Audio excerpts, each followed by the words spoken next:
Time Sport. Résultats, infos, analyse. Toute l'actualité sportive est dans Time Sport tous les jours de 20h à 21h avec Bilal Nenman sur Beurre FM. Salut à tous, mercredi 19 novembre, on est ensemble jusqu'à 21h, chers auditeurs et auditrices. Et oui, comme chaque jour sur cette antenne de Beurre FM, c'est Time Sport, 20h, 21h, c'est l'avant-match, voilà, sur l'antenne, rien que pour vous, chers auditeurs et auditrices. On vous rappelle donc le numéro du standard pour réagir, petit clin d'œil, petit coup de gueule, coup de cœur. Vous composez le numéro du standard de Beurre FM, le 01 53 48 3000, 01 53 48 3000. D'ailleurs, on va parler de quoi ce soir au programme? C'est la GIA. Et oui, la GIA Auxerre, selon Arnaud. Arnaud Ramsey, le grand reporter et ancien rédacteur chez nos confrères de l'équipe, qui sera avec nous sur cette antenne de Beurre FM pour revenir un peu sur ce magnifique ouvrage. Voilà, en exergue avec la GIA Auxerre. Rien que ça pour vous, les amoureux du football français et aussi du football mondial. Le 01 53 48 3000. On va parler rapidement de l'équipe qui m'accompagnera autour de la table avec le duo de Benji, Mathieu, sans oublier HD et le fameux Money Time concernant le basketball nord-américain, ce championnat qui est la NBA, en cette fin d'émission. Et on parlera bien sûr de l'évolution du football français. Quand on parle de l'évolution du football français, c'est le débat du jour qu'on va accorder longuement sur cette antenne de Beurre FM. La formation française est-elle la meilleure au niveau mondial? On s'en réjouit, on l'en vante quelquefois, mais est-elle la meilleure formation au niveau du football mondial? Le 01 53 48 3000, sans plus tarder, on va présenter la fine équipe qui m'accompagne ce soir. Time Sport, le ras-le-bol. Et ce soir, nous sommes avec un Stéphanois. Non, Phil le Stéphanois nous écoute. Le petit clin d'œil à Phil et à toute sa maison. Voilà, un fervent auditeur de Beurre FM. Et c'est Mathieu qu'on a avec nous. Bonsoir Mathieu. Bonsoir. Alors, comment Bilal, ça va Mathieu? Bonsoir tout le monde. Écoute, ça va très bien. 1h10, 1h15 pour venir. Donc on est dans les temps. Hein. Eh oui, il vient de très très loin Mathieu. On est dans les temps, donc voilà. Mais il est toujours à l'heure Mathieu. Je tiens à le rappeler à l'antenne. C'est juste hein, parfois, mais. Ouais, mais c'est juste, mais toujours à l'heure. Il y en a, ils sont à 500 mètres du studio. Ah ben ouais. C'est comme s'ils étaient du côté de Vladivostok, n'est-ce pas, Juan José? Non, en tout cas, on a une belle émission et comme d'habitude, on va bien s'amuser ce soir. Ah ben voilà, Juan José, tu vas manquer aux auditeurs, aux auditrices de Beurre FM. Et te voilà avec nous. Pas qu'à eux, nous aussi. Ah Benji, à Mathieu, HD m'en parlait. Même Mourad, tu as le bonsoir de Mourad aussi. C'était compliqué le mois d'octobre parce que ça va bien. L'actualité française, elle est très riche et quand on fait que du sport, c'est très compliqué. Mais je me fais un plaisir énorme de revenir sur le plateau, sur le studio de Beurre FM, d'autant plus qu'effectivement aujourd'hui, on se connaît depuis longtemps, mais surtout parce qu'on a un invité qu'on connaît aussi. Bilal aussi, puisque depuis très longtemps, parce qu'on a travaillé souvent avec lui, qui est un grand connaisseur du foot. Et on va découvrir, et ça, je tiens particulièrement à cette histoire de l'AJ Auxerre qui même nous, fête mais vraiment, ses 120 ans. C'est ça, même nous, honnêtement. Avec toi, Juan José, jusqu'à 21h, avec Benji qui nous accompagnera aussi. Bonsoir Benji, comment ça va? Bonsoir Bilal, bonsoir à tous. Et écoutez, je suis content parce que j'ai battu Mathieu. Voilà, j'ai mis que 45 minutes, donc voilà, très content de l'avoir battu. C'était une catastrophe la route, mais évidemment, on est à l'heure pour vous accompagner. On a eu une belle semaine, étonnamment. On a beaucoup critiqué avec Mathieu, mais on a eu une très belle semaine de football international avec des matchs extraordinaires, des matchs à rebondissement qui étaient absolument génial à suivre. Et puis hier, dans la nuit de cette nuit, le retour de LeBron James sur les parquets de NBA pour son premier match de la saison. Petite victoire des Lakers. Je vais pas bouder mon plaisir. J'étais très heureux de le revoir sur les terrains et j'ai hâte de voir ce que ça va donner au fur et à mesure quand il va monter en puissance. On va voir justement dans ce Money Time, c'est promis, avec HD, avec toi et aussi notre Mathieu. Voilà, on est ensemble jusqu'à 21h. Un petit mot peut-être, on en profite avec toi, Juan José, concernant la Roja de Lamine Yamal. Allez, rapidement, avant de retrouver notre... Rapidement, la Roja qui a fait un match nul, mais elle termine première de son groupe, donc elle s'est qualifiée directement, donc elle est aujourd'hui, à l'heure dont on parle, l'une des 42 nations qui sont déjà qualifiées donc d'office pour ce mondial aux États-Unis, au Canada et du côté du Mexique. La Roja, donc, on verra bien sûr pour la 17e fois d'affilée dans un mondial. Le dernier mondial qu'elle avait raté, c'était celui des 74 en Allemagne. Ah ben voilà, rien que ça. Un grand merci à toi, Juan José. Tu restes avec nous. On prend la direction de l'invité de ce soir. Allez, c'est parti. Time Sport, The Special One. Eh oui, l'AJ Auxerre, 120 ans de football. Rien que ça. Eh ben voilà, c'est aux éditions En Exergue avec notre Arnaud Ramsey. Bonsoir Arnaud. Comment ça va Arnaud? Comment allez-vous? Tout va bien. Bonsoir à tous les deux. Bonsoir Bilal, bonsoir Juan Rosé. Je suis bien entouré, donc c'est très bien. Super, vraiment Arnaud Ramsey de l'avoir avec nous, l'illustre monsieur Ramsey qui nous parlera entre autres de l'AJ Auxerre, sans oublier, on a accompagné dans ce studio de Mathieu, de Benji. On va commencer une question toute simple Arnaud, d'où vous est venu justement de vouloir faire cet ouvrage concernant l'AJ Auxerre, 120 ans de football aux éditions En Exergue, mais aussi cette passion, parce que on la connaît, cette passion du côté de la Baie des Champs, avec une personne, Guy Roux, qui nous revient sans cesse. Pour vous, Arnaud. Oui, Guy Roux, il a 87 ans depuis peu. Et effectivement, il incarne, mais parfois il réduit aussi un petit peu l'AJ Auxerre, parce qu'il a été joueur à l'AJ Auxerre. Il en a été l'entraîneur-joueur, et puis l'entraîneur tout court. Et il continue d'aller au stade régulièrement. À tous les matchs, il est là. Parfois aux entraînements, donc il peut être un peu encombrant. Mais il incarne aussi cette histoire de l'AJ Auxerre que j'ai voulu raconter. Effectivement, on parlait de passion du foot. Moi, j'ai travaillé de longues années à France Football, donc j'ai beaucoup arpenté l'AJ Auxerre de Guy Roux, période Djibril Cissé, Boumsong et autres. Et c'est un club qui fait partie du patrimoine. Et comme le club fêtait ses 120 ans, j'ai proposé à un éditeur de raconter en bande dessinée, avec le dessinateur Frédéric Lepage, cette grande page d'histoire du football et pour moi d'histoire de France tout court. C'est ça, tout simplement. l'AJ Auxerre, on le rappelle, 120 ans de football avec Arnaud Ramsey, notre invité de ce soir. Juan Rosé, on t'écoute. Une réaction. J'ai découvert énormément de choses en lisant cette BD parce que Arnaud vient de le dire, s'il s'agit d'une BD où il est le scénariste, ce n'est pas non plus sa première BD. Je pense que tu es à quoi, ta la cinquième BD où tu es scénariste. Et je disais, j'ai beaucoup appris de cette équipe de l'AJ Auxerre.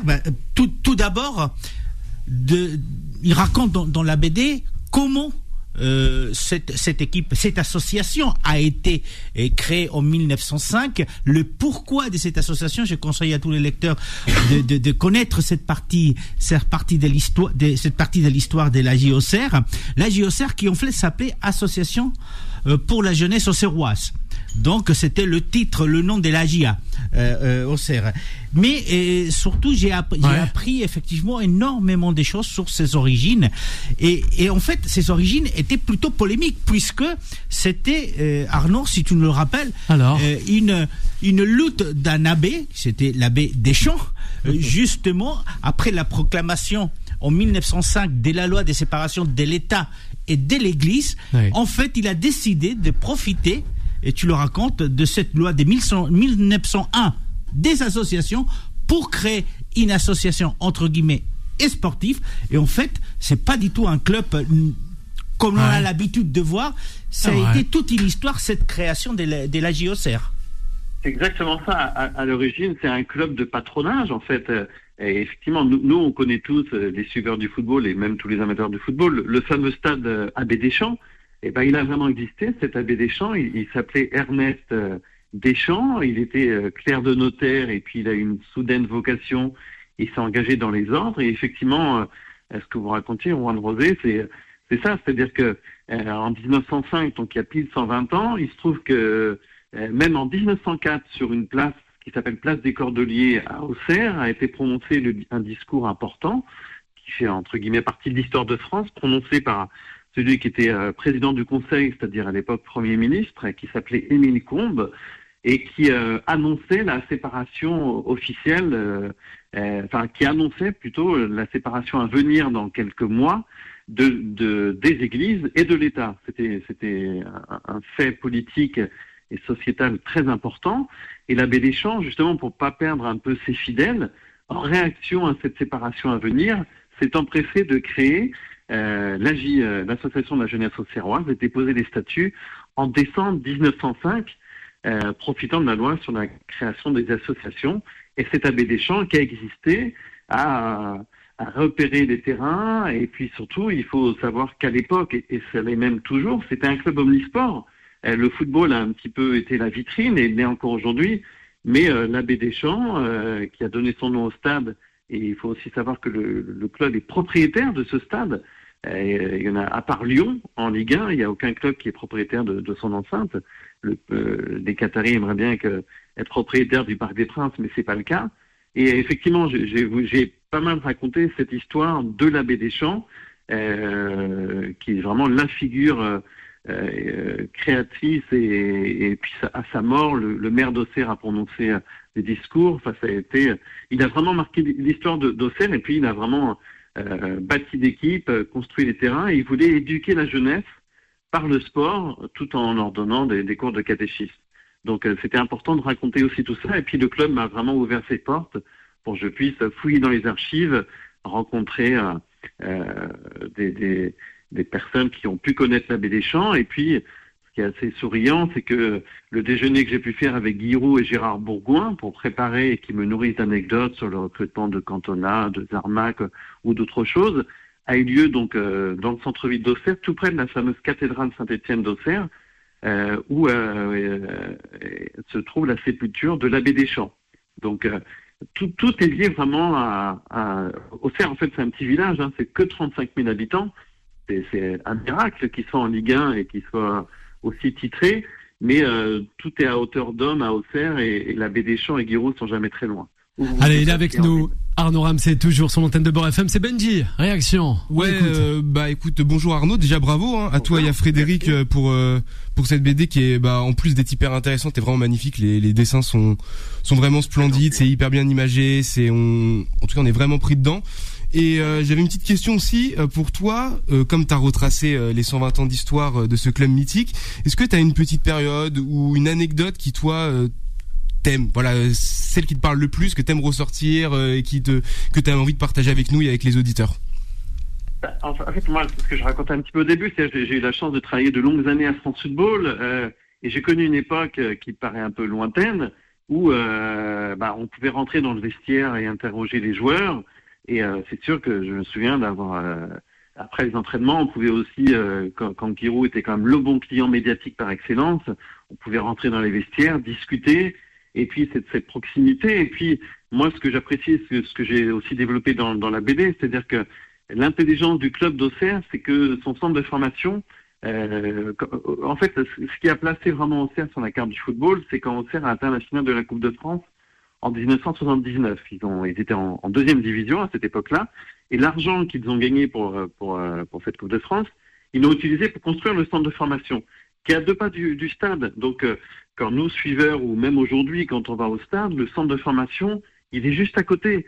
Et de savoir que Cantona, Boli et tous les autres étaient dans ce centre de formation à 300 mètres du stade, c'est assez fabuleux. Franchement, quand on va à Auxerre, quand on aime le foot, c'est un peu ce que disent les élus locaux. C'est-à-dire que quand l'équipe de foot va bien, toute la ville va bien, parce que tout est lié.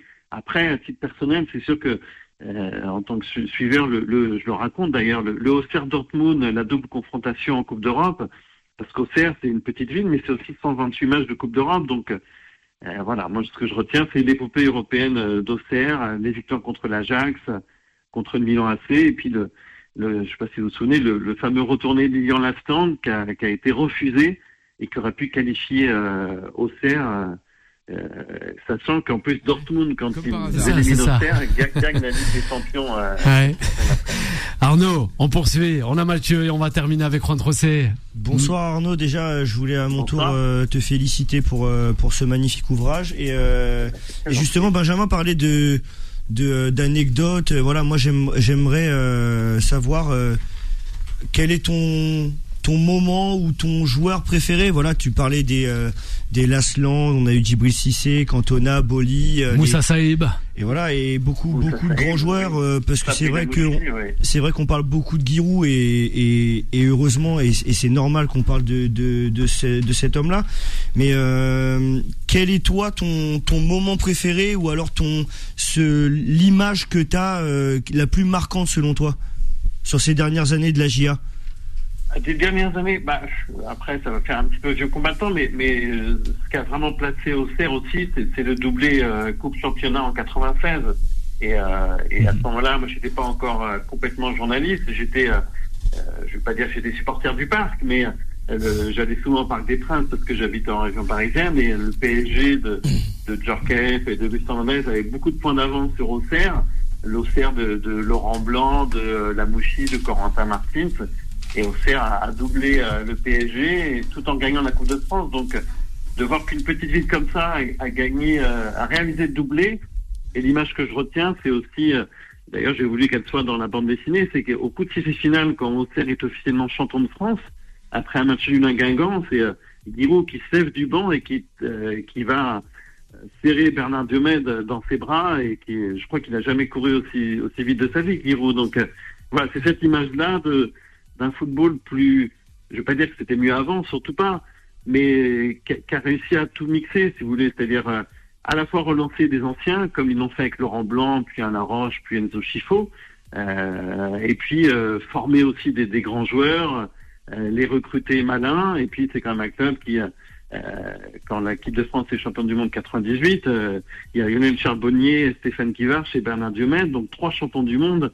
qui jouent à Auxerre. Donc c'est ce côté, c'est toutes ces images-là qui me reviennent là quand vous m'interrogez.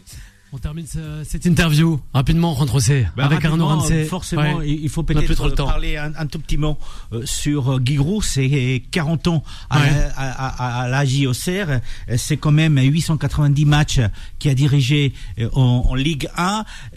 Giroud, tout nous l'apprend, qui a commencé en tant qu'entraîneur-joueur et qui a été même journaliste, et il est encore aujourd'hui, puisqu'il continue à faire des chroniques. C'est vraiment la figure marquante de ces 50 dernières années, c'est Giroud. Oui, disons que c'est lui qui a placé Auxerre sur les cartes. Si vous voulez, c'est un petit peu pas compliqué pour Auxerre, mais aujourd'hui, le propriétaire d'Auxerre, c'est un milliardaire chinois qui s'appelle Monsieur James Zhu, qui a racheté le club en 2016. Mais si vous interrogez les gens, ils vont parler de Giroud. Et il se trouve que quand moi j'ai pu déjeuner avec lui pour préparer le livre et qu'il me nourrit d'anecdotes, voilà, tous les 50 mètres, il a arrêté, il discute avec les uns et les autres. Même s'il est né à Colmar, donc un petit peu loin d'Auxerre, il a été jeune joueur, Giroud, il est revenu comme entraîneur-joueur. Dans le stade Abbé Deschamps, il y a une tribune Giroud. Il est partout, si vous voulez, et il y a une sorte de musée qu'a créé le club de la Auxerre qui est très bien fait. Et vous voyez au 2e étage la lettre de motivation quand vous voyez Giroud, quand il avait 23 ans, pour être recruté comme entraîneur et entraîneur-joueur. Et à l'époque, le club était en division d'honneur. Donc voilà, Giroud, d'abord il a marqué l'histoire de ce club-là en y restant longtemps, et puis il y habite toujours. Un grand merci Arnaud Ramsey d'avoir été avec nous, avec ce magnifique ouvrage aux éditions En Exergue, AG Auxerre 120 ans de football, et on se dit à très vite, Arnaud, vraiment. Merci Bilal. Merci. Bonne fin d'émission. Merci, ciao. Une belle soirée à Arnaud Ramsey qui était avec nous sur cette antenne de Beurre FM. On va marquer d'une courte pause et on revient rapidement, c'est promis. Time Sport revient dans un instant. 20h, 21h, Time Sport avec Bilal Nenman sur Beurre FM. Et nous sommes de retour, 20h22, toujours en compagnie de la fine équipe de Time Sport. HD nous a rejoint, le Morning Time est bien prêt. On a le duo de choc, les deux frères d'Eric, oui, on a la personne de Mathieu, Benji, qui sont là, oui, sur les parquets nord-américains. Ça promet ce soir, le trio d'attaque. Juan Trocé est là, juste en face de Juan Trocé.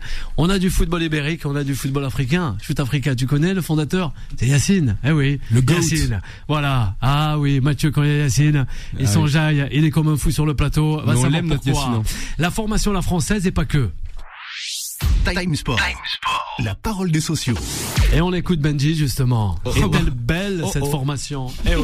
À la française. Non. Alors non, aïe, non, non, je dirais oui, avec Lyon, non, avec mais la oui, d'accord, Bilal. Je dis pas que c'est une mauvaise formation. C'est évidemment une bonne formation. On est dans les meilleures nations depuis un moment sur le plan international. On est évident, mais je pense qu'aussi on se voit trop par le prisme. On est en France, donc on a envie de mettre en avant aussi les institutions françaises. Mais il se passe plein de belles choses en fait dans le monde. Il y a beaucoup d'infrastructures, beaucoup de pays qui bossent très très bien. Et c'est surtout là la question, c'est la meilleure formation au monde. Non, je suis désolé, je peux pas répondre aussi blanc ou aussi noir d'un côté. Surtout qu'en fait, il y a plein de paramètres qui rentrent en compte. Moi, je pense que en fait, on a une excellente formation, notamment chez les jeunes, des éducateurs.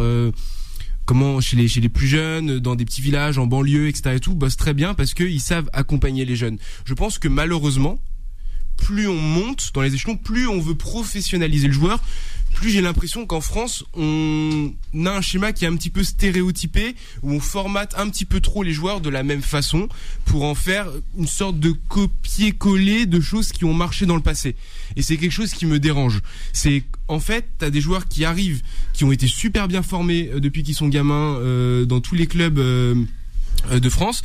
Et quand ils arrivent, au fur et à mesure qu'ils passent les échelons, qu'ils arrivent en U16, en U18, ils commencent à être dans le cercle France ou dans un club un petit peu plus huppé, on a envie de les formater de la façon dont le ou les formateurs ont envie d'avoir un joueur. Dans le sens où si t'as un joueur qui va être par exemple très créatif, très dribbleur, mais qui va peut-être avoir un petit peu de déchets, ce genre de choses, on va lui dire... Ah non, nous on a gagné la Coupe du Monde avec un attaquant, c'est Olivier Giroud. Donc en fait, tu vas être beaucoup plus calme, tu vas te poser et tu vas c'est le formation. Je caricature exprès. Tout ça pour attaquer Olivier Giroud. Non mais vas-y, je vais passer les d'accord. Tu peux respecter le meilleur buteur de l'histoire, s'il te plaît. Je caricature un petit peu exprès parce que les formateurs ne pensent pas tous comme ça. J'ai pas envie de faire de généralité. On a d'excellents formateurs aussi en France, mais de là dire que la France est le meilleur pays formateur du monde, je ne pourrais jamais le dire parce qu'aussi ce qu'il faut mettre en avant, c'est que aussi la France a le choix. C'est qu'en fait on est 70 millions de Français et il y en a énormément. On est un des pays qui avons le plus de licenciés en fait de football, donc on a aussi beaucoup de choix. Donc forcément c'est normal qu'il y ait de la qualité qui sorte aussi à un moment. Et peut-être qu'aussi avec aussi une formation où on s'appuie aussi un peu plus sur les points forts déjà du joueur à la base, on pourrait en tirer encore un petit peu plus. Et alors que tu vois, Juan Rosé qui est à côté de moi, je trouve qu'en Espagne, tu vois, ça aussi ça limite un petit peu moins le joueur. L'Espagne, l'Afrique, c'est un on a exemple, Yacine aussi. Je pense que Juan Rosé à côté, il pourra peut-être aussi parler, faire le comparo avec la formation espagnole. Ce sera très intéressant. Et c'est ça aussi que je reproche un peu à la formation française. En tout cas, lorsque ça se professionnalise, je précise bien, et pas tous, évidemment, je déteste les généralités, je vais pas commencer à en faire de mon côté. J'ai l'impression quand même que ça veut faire un petit peu, faire entrer des joueurs dans un certain moule où ça va plus travailler la condition physique, l'impact physique du joueur, le cardio, des joueurs qui soient prêts physiquement, plus que techniquement, alors que certains ont des grosses bases. Solal. Non, je suis d'accord avec le formatage. Yacine, de moule, je sais pas. C'est à la pêche au moule, le moule. Je ne veux plus y aller Didier. Franchement, on a des joueurs qui ont des talents, qui pourraient jouer à n'importe quel poste et qui sont malheureusement contraints par l'équipe de France. Mais bon, faut aussi remettre l'église au centre du village. Là où les clubs ont le temps de tester des joueurs à gauche, à droite, au centre, en attaque. Je parle de profils qui sont plus originaux ou extraordinaires au sens de pas ordinaire, comme Akliouche, Cherki. En équipe de France, c'est un peu un one shot. C'est on a raison ou on n'a pas raison. Yacine, formation à l'africaine, à l'européenne. Les deux ont avec Rondrosé et les Espagnols. La formation à la française. Après, le nombril français, on le connaît. À chaque fois, la formation à la française, c'est la meilleure au monde.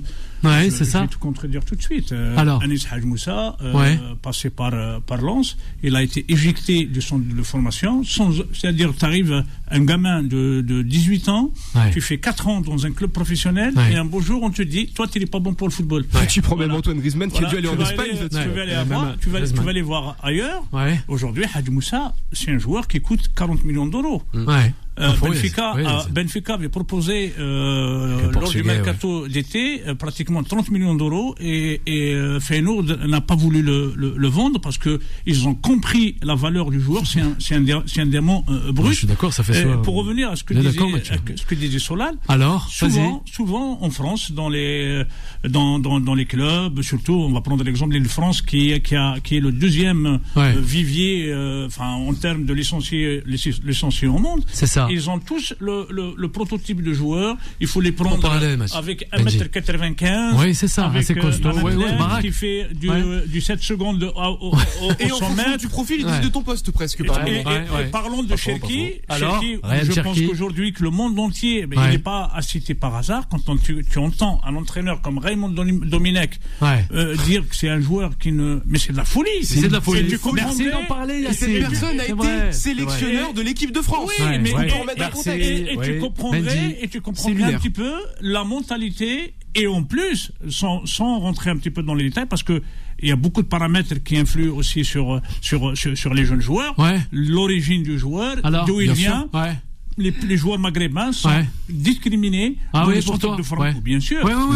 J'assume pleinement mes propos. Parce que je peux te citer. Vas-y, Yacine. Je peux te citer des dizaines et des dizaines d'exemples de joueurs qui ont été recalés en France par rapport à leurs origines. Oui, ils ont fait de grandes Diego Maradona a été recalé en France. Je ne sais pas ça. Moi, j'ai appris l'information de Pastore à un moment donné. Bon, après, à Saint-Étienne, où là, soi-disant, il a été recalé. Ça peut arriver. Ça peut arriver. Mais on termine avec toi. Pour revenir aux Français, il a fallu qu'un entraîneur s'appelle Luis Enrique, arrivant au PSG, donner la chance à des joueurs au petit gabarit, au vrai football.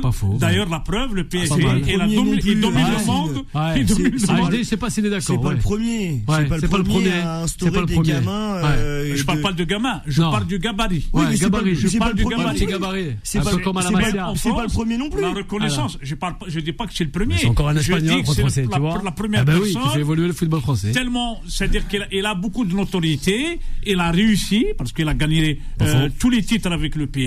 Ça fait une référence quand on veut parler d'autres. Il y a beaucoup de joueurs, il y a beaucoup d'entraîneurs en France qui ont, tout à l'heure on parlait de Giroud, qui avait lancé des jeunes membres. C'est vrai.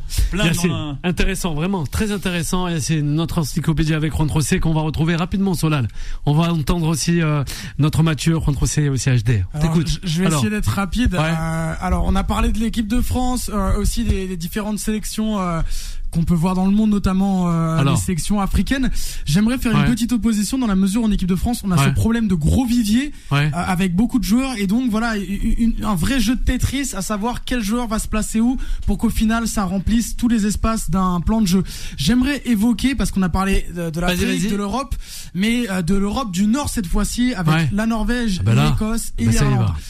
Ces trois équipes, Bilal, m'ont étonnamment mais surpris à un très très haut niveau, dans la mesure où elles ont un problème qui est totalement différent de la France. Elles ont un tout petit vivier avec très peu de joueurs sélectionnables. Chacun est à son rôle, chacun sait où il doit jouer, et pour autant on pourrait se dire que ce serait problématique, et on voit des joueurs qui sont à leur place et des joueurs qui jouent un bon football.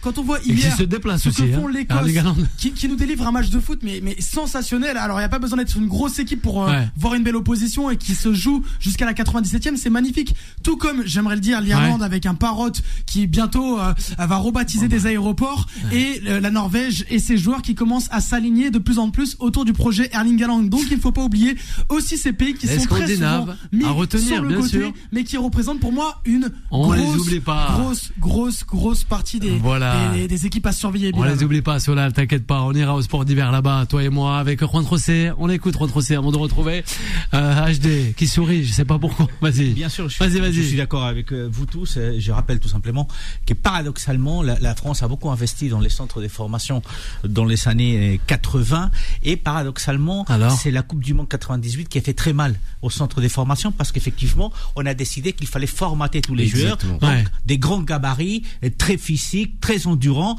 et effectivement, ça fait du mal, et c'était la Coupe du Monde 98 parce que les joueurs ont changé, mais pas les entraîneurs. Il y a un autre problème, c'est que les entraîneurs français sortaient pas beaucoup de France. Donc quelque part ils s'est rétroalimentaient entre eux, et sans voir ce qui passait à l'extérieur. Tu as cité Antoine Griezmann qui a dû quitter un centre de formation et partir à la Real Sociedad, mais il y a Emery Laporte qui a dû partir du côté de Bilbao, il y a le Normand qui est parti aussi du côté de l'Espagne, et donc effectivement c'est un autre système de formation qui a moins investi, mais qui par contre s'est beaucoup développé dans le sens où il fallait profiter des talents qu'on avait. On n'avait pas des grands gabarits, et là c'est l'exemple, c'est la Masia. Donc c'est la Masia, c'est Barcelone qui est allé recruter un petit gamin de 13 ans du côté de l'Argentine qui s'appelait Lionel Messi, et qui l'a fait venir en Espagne, et qui l'a formé. Et c'est encore à la Masia que le jeune Jamal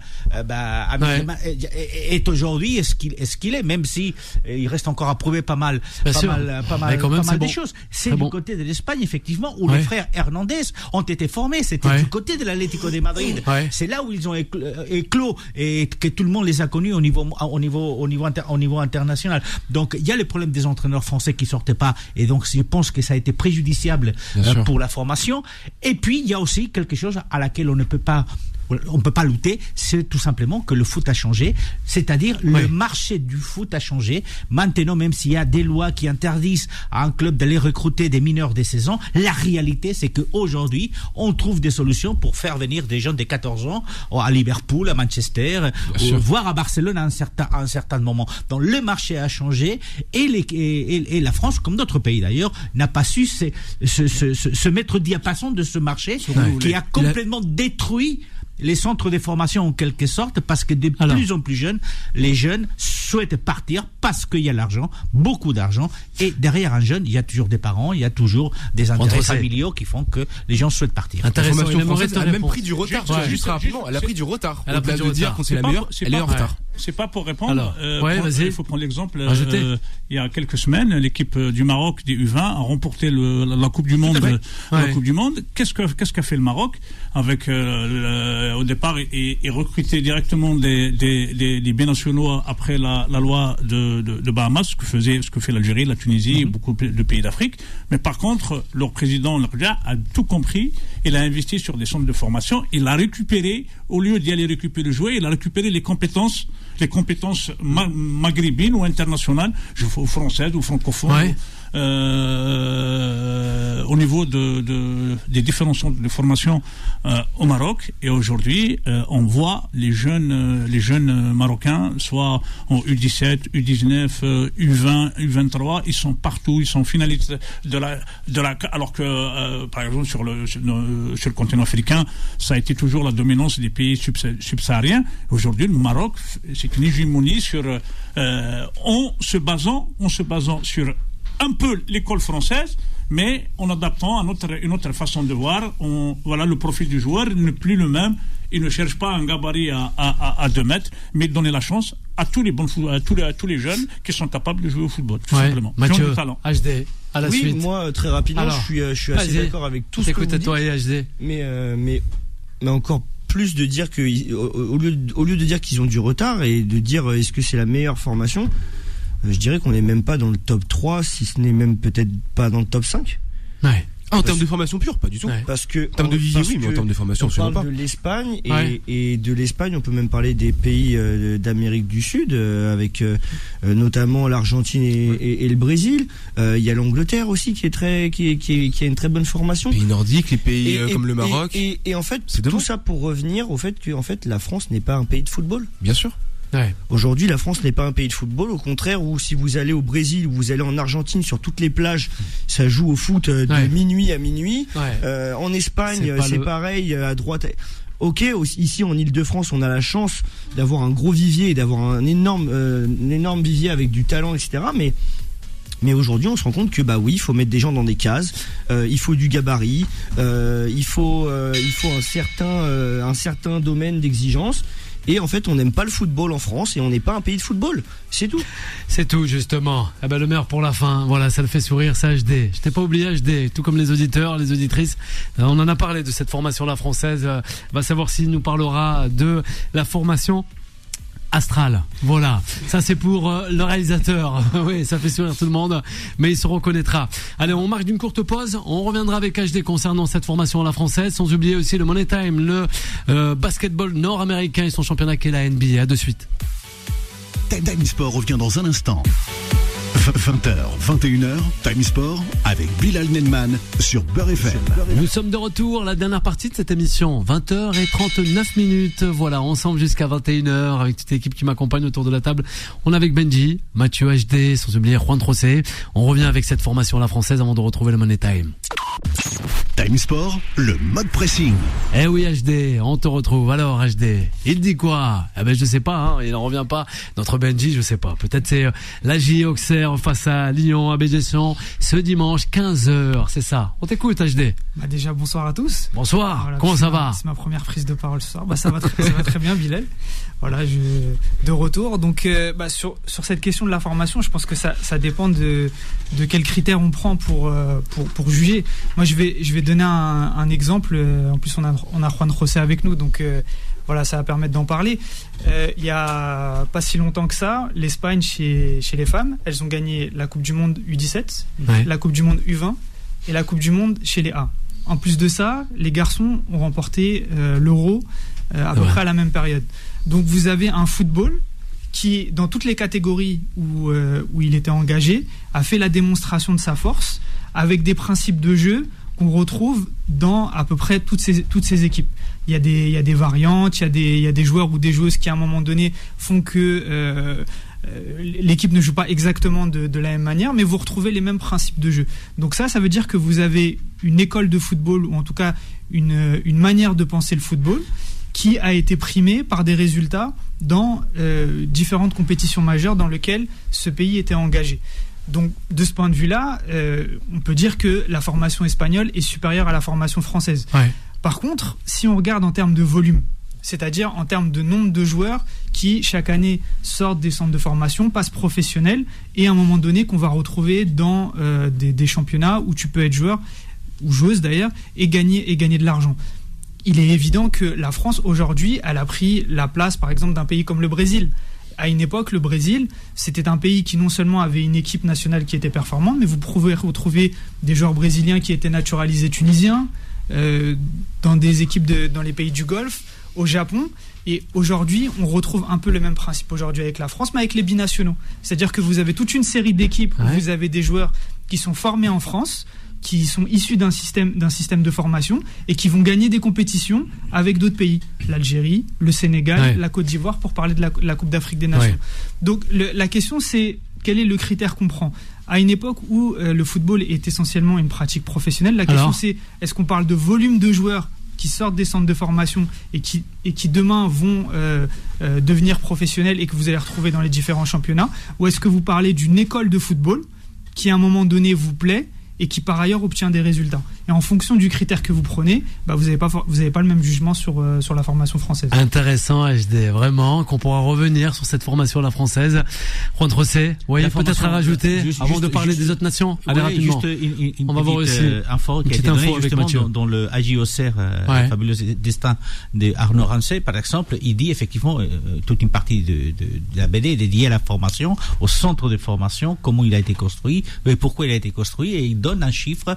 Le AJ Auxerre a formé dans son centre de formation un peu plus de 1200 professionnels, joueurs qui sont devenus professionnels par la suite. Donc, et l'AJ Auxerre est quand même un petit club par rapport à d'autres grands mastodontes du football français. Mais quand vous regardez effectivement, je reviens donc à ces 42 sélections qui ont été donc qualifiées pour le mondial aux États-Unis, le Mexique et au Canada. Quand vous regardez la liste, vous vous étonnez de voir par exemple en Asie que l'Iran est à nouveau qualifié. Et pourquoi je parle de l'Iran ? Parce que depuis plus de 20 ans, énormément d'entraîneurs européens vont du côté de l'Iran former les joueurs iraniens. Et donc ce n'est pas du tout une casualité comme ça, par hasard, que l'Iran se retrouve qualifié pour le mondial aux États-Unis, de la même façon que ce n'est pas du tout par hasard que l'Italie, qui est quand même un grand pays du football, est encore aujourd'hui obligée de passer par les barrages. Excuse-moi, Juan José. Ce que je veux dire par là, c'est qu'on arrête d'investir dans la formation, parce qu'il y a une crise économique aussi en Italie. Beaucoup de clubs ont eu du mal avec les centres de formation, et ça a des répercussions par la suite. Et pourquoi aujourd'hui vous avez parlé du Maroc ? Le Maroc, depuis le mondial de Qatar, est en train de tout gagner, de surprendre tout le monde avec son jeu, comme quelques années auparavant l'avait fait le Japon, qui avait pendant très longtemps investi. Japon qui est aussi qualifié pour le mondial. Ça travaille très bien le Japon. On rappelle, Haïti aussi qualifié quand même, cette nation. Il y a l'Azerbaïdjan, mais ça c'est le nombre des pays qu'ils ont qualifiés. Aussi. Et donc parfois il y a des pays un peu bizarres. On se dit, qu'est-ce qu'on fait là ? Le Paraguay, Curaçao aussi. Merci. C'est vrai. C'est là. Voilà quoi. L'info, allez, elle nous vient de toi, Mathieu. Avant de retrouver le Money Time. Hier, on n'a pas eu de tennis mania, donc petite info, on l'a appris dans l'après-midi. Un certain Roger Federer sera intronisé au Hall of Fame en 2026, en août 2026. Un beau cadeau d'anniversaire pour lui qui est né le 8 août. Et aussi pour toi, Mathieu. Nous pensons à toi. Mathieu, tranquillement, la dernière rubrique de cette émission.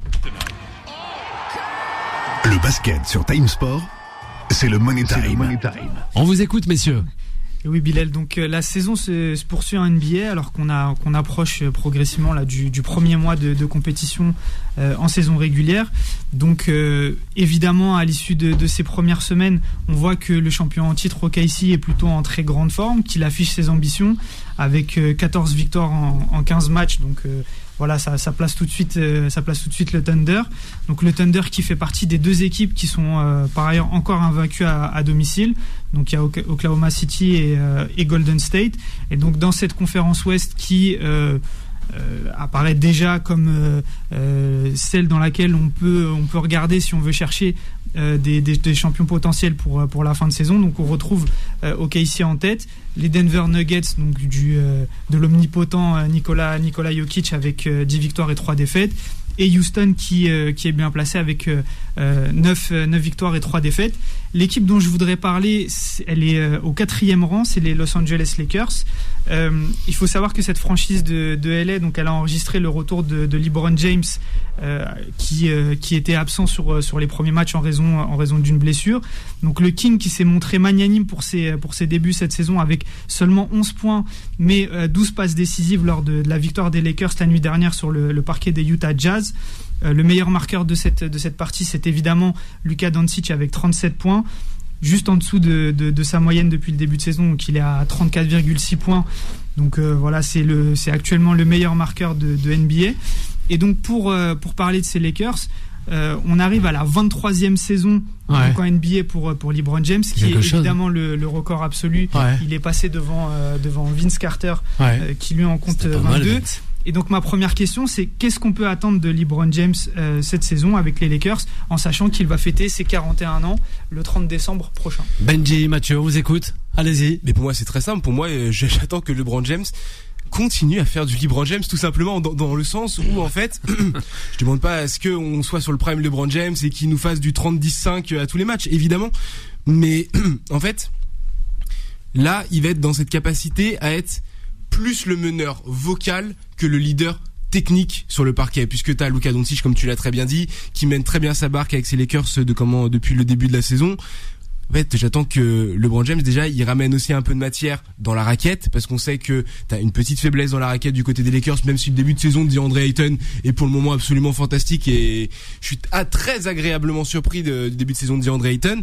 J'attends que ce soit un leader vocal en défense aussi, parce que ça peut être aussi sur le papier, en tout cas sur le 5 majeur, peut-être le gros défenseur de cette équipe, même si on sait qu'il a peut-être plus encore tous les réflexes d'antan. Je pense qu'en défense, il sera toujours costaud, il sera toujours compliqué pour aller lui marquer dessus, et surtout qu'en fait, je pense que DJ Redick a en sa possession 3 porteurs de balles en fait dans cette équipe. Mais quand je dis 3, je mets de côté aussi des mecs comme Marcus Smart qui sont totalement capables de porter la balle, des mecs comme Gabe Vincent qui sont également capables de porter la balle. Tu as 3 porteurs de balles élite dans ton effectif, et donc j'attends tout simplement que dans ces rotations, LeBron James aura des minutes où ce sera sûrement l'unique porteur de balle de cette équipe, et qu'il prenne ses responsabilités et qu'il continue dans les moments où tu n'as pas Luka sur le terrain, où tu n'as pas Austin Reeves sur le terrain, à te dire mais écoutez les gars, en fait je suis LeBron James, donc il y a aucun problème, moi je peux gérer une situation. En playoff il a l'expérience, en saison régulière il a l'expérience, et donc non, pour moi, je n'ai aucun souci avec le fait que LeBron James sera en capacité de le faire déjà comme il l'a fait hier, même si on sait que l'asiatique, c'est compliqué, c'est la blessure dont il revient. C'est quelque chose qui est compliqué, ça peut devenir chronique, c'est une blessure au dos qui est très très handicapante, mais en fait, il aura toujours cette capacité et la vision de jeu pour distribuer un nombre de ballons et un nombre de caviar absolument incalculable. Allez, avant de retrouver HD, on t'écoute, Mathieu. Je suis un peu plus sceptique justement par rapport à l'asiatique, sans mauvais jeu de mots. Il va avoir 41 ans, tu le disais HD, donc c'est vrai que en fait ce qui est très compliqué, c'est assez paradoxal, c'est que LeBron, tant qu'il jouera en NBA, tant qu'il jouera au basket, voudra jouer. Il voudra jouer, il voudra beaucoup jouer. Hier, il a joué 28 minutes pour un retour, je trouve ça énorme, surtout même tout LeBron James qu'il est, 28 minutes pour un retour de sciatique à bientôt 41 ans. Pour moi, c'est énorme. Aujourd'hui, je pense que le rôle de LeBron, selon moi, ce serait limite plus un lieutenant. de laisser un peu le leadership entre guillemets à Luka Doncic et de lui prendre ce rôle de lieutenant comme a pu le faire un peu Austin Reeves en l'absence de LeBron, avec, espérons, pour les Lakers, un DeAndre Ayton qui continue le début de saison qu'il est en train de faire, avec un Jackson Hayes en backup qui est très bon aussi en ce début de saison, avec Marcus Smart sur le banc, avec Laravia aussi qui fait des bonnes choses. Donc cette équipe des Lakers, elle est armée selon moi pour aller loin cette saison, mais pour moi, la première inquiétude envers LeBron James, c'est surtout qu'il ne se reblesse pas, parce qu'à son âge et la blessure, une blessure au dos à son âge, c'est avec les tampons qu'il prend chaque match. En plus, comme tu disais, Benja, il va apporter de la défense, il va apporter du muscle, un peu de taille dans cette raquette des Lakers, et il va faire du bien, certes, mais ne pas se blesser déjà, c'est la première priorité. Mais c'est contradictoire avec LeBron James. Alors, parce que il veut jouer et il veut beaucoup jouer. Et donc et maintenant en fait le problème il est pour JJ Redick à gérer ça. Il faut gérer le retour de LeBron James. En 3 secondes, moi hier sur les premières minutes du match que j'ai eu l'occasion de regarder en replay ce matin au réveil, je me suis dit tiens, on voit c'est LeBron James, il est un peu tranquille, il mène sa barque, il met ses petits paniers, il a mis ses 10 points, il a continué sa série, maintenant il va faire des passes, il se transforme en Magic Johnson, c'est exceptionnel. Et je me suis dit, il est un peu soft, tu sens qu'il a encore un peu des douleurs, il prend pas trop de shoot, il prend que 7 shoots. Oui, mais et puis à la mi-temps, à la retour de la mi-temps, je le vois se jeter en tribune pour aller sauver un ballon qui sortait en touche. La balle, franchement, si on la perd, on s'en fout, on est à plus 10. Non mais c'est dingue. Aujourd'hui, quand tu reçois, le mec tombe dans le gradin, il devient sciatique. Mais aujourd'hui, quand tu reçois Utah en saison régulière après 10 ou 15 matchs, c'est pas la même intensité qu'en juin ou en avril. Je suis d'accord, c'est vrai, j'étais très étonné de voir ça dans les tribunes. On va écouter HD, on a encore un peu de temps. Vas-y HD. Allez. Alors donc on parlait des blessures. Donc il y a une info qui vient de tomber en plus. Il y a les joueurs qui reviennent et il y a ceux qui doivent se reposer. Donc parmi ceux-là, il y a un certain Victor Wembanyama donc qui s'est blessé, une élongation au mollet gauche avec donc plusieurs semaines d'absence. Et donc ce qu'il faut constater, c'est que ces derniers jours, il y a eu une petite épidémie justement de blessures au mollet. Vous avez Anthony Davis à Dallas, vous avez Ty Jerome ou Ja Morant à Memphis, vous avez Drew Holiday à Portland, Dylan Harper qui est le coéquipier de Wemby aux Spurs qui s'est également blessé au mollet. Et donc plus globalement, vous avez beaucoup de blessures, on va dire musculaires, et donc qui en fait font dire à un certain nombre d'observateurs et à un certain Steve Kerr, donc qui est le coach des Golden State Warriors, que en gros le rythme très élevé qu'on observe depuis le début de saison, c'est-à-dire avec des joueurs qui vont courir plus, avec des matchs plus intenses où vous avez à la fois plus de points qui sont marqués, mais aussi plein de questions sur justement un peu les systèmes défensifs ou l'absence de systèmes défensifs qui sont proposés par les équipes. Et donc ce rythme élevé et le fait que la NBA est une ligue où on joue tous les 2 jours, voire tous les jours dans certains cas, il y a un risque en fait d'augmentation mécanique du nombre de blessures et notamment du nombre de blessures musculaires. Donc voilà, j'en parle ce soir. Ce sera un des aspects évidemment à suivre, puisque si c'est un peu ce qu'on avait déjà observé la saison dernière, vous avez un peu une victoire par chaos, c'est-à-dire que vous avez des équipes qui progressivement en fait perdent leurs meilleurs joueurs. Voilà. Ça veut dire que cette question-là des blessures et la gestion des effectifs peut être un élément déterminant dans la réussite ou pas d'une équipe à l'issue de la saison. Merci. Ouais, rapide. On a une autre info. Oui. L'info que j'ai parlé des nombreuses blessures. On a des blessures qui se sont rajoutées il y a 1 heure même pas. Stephen Curry est noté out pour ce soir. Les matchs. Paolo Banchero, de la soirée la star des Orlando Magic, a été est aussi out pour ce soir. Jérémy Grant aussi. Benji. Beaucoup de joueurs. Donc voilà, c'est. C'est tombé là, c'est le ballon d'or africain. Après la NBA, c'est le ballon d'or, le joueur du Paris Saint-Germain, Achraf Hakimi, voilà, qui est élu meilleur joueur de l'année 2025 sur le continent africain, déjà finaliste en 2023-2024. Félicitons donc le latéral droit marocain, voilà, a été préféré à Mohamed Salah et aussi Victor Osimhen, voilà, lors de cette fameuse cérémonie de remise des trophées ce soir du côté de Rabat, où on a pu entrevoir notre Tarikou, mais aussi il y avait Allah qui nous écoute l'écouter ce soir avec toute sa famille à qui nous pensons. Fou amoureux de We Dead. Oui. Il aurait peut-être pu ou dû mériter le doublé, Achraf Hakimi. Ouais, ça c'est une autre histoire, c'est vrai. Pas mal l'international marocain, Achraf Hakimi, ballon d'or africain. Voilà, on le rappelle pour cette saison 2025. Un grand merci au Money Time et à son équipe, en la personne de HD, du duo Benji et Mathieu. À toi aussi, oui, contre C, de nous avoir accompagnés ce soir. À très bientôt. Hein. À très vite. À très vite. Avec Yacine, la suite des programmes sur l'antenne de Beurre FM. Bye bye.